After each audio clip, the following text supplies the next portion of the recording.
stop for a minute, that makes sense. But people don't stop to think for a minute in the context of such profound changes. So it had an immediate impact on labor, and of course emancipation brought no compensation for the slaveholders. Morally, one can easily defend that. But in terms of the impact on a society where capital is an extremely important part of production, it meant that slave owners could not set up the credit system that had existed before the war. Consequently, what you have is both a major reorganization of the labor market and a major reorganization of the capital market with very little understanding of what's going on in either case. The consequences of emancipation, which have been played out in Reconstruction history thereafter, was that the black essentially had no economic status with which to start his free life.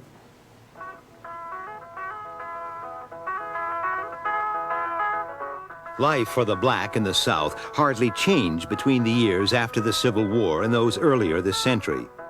Very few of them owned any land, and no attempt was made to redistribute any to them.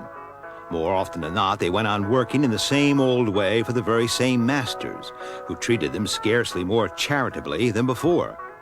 Certainly, they had the freedom to move between employers if they chose, but very few had the economic wherewithal to be choosy.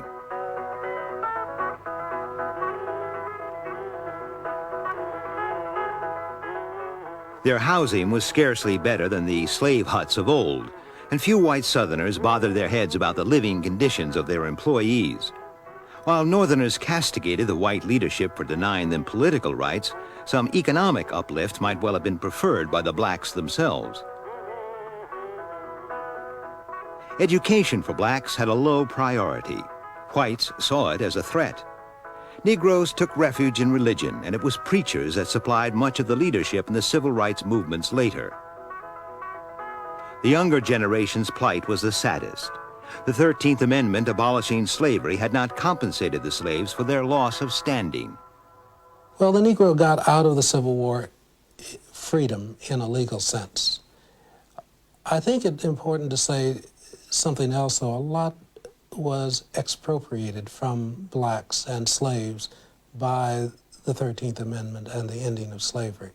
It's rarely said, but here we have a population of about 4 million people whose families had been in America for over 3 centuries and who had contributed in their labor and otherwise to the development and the building of the capital of the nation.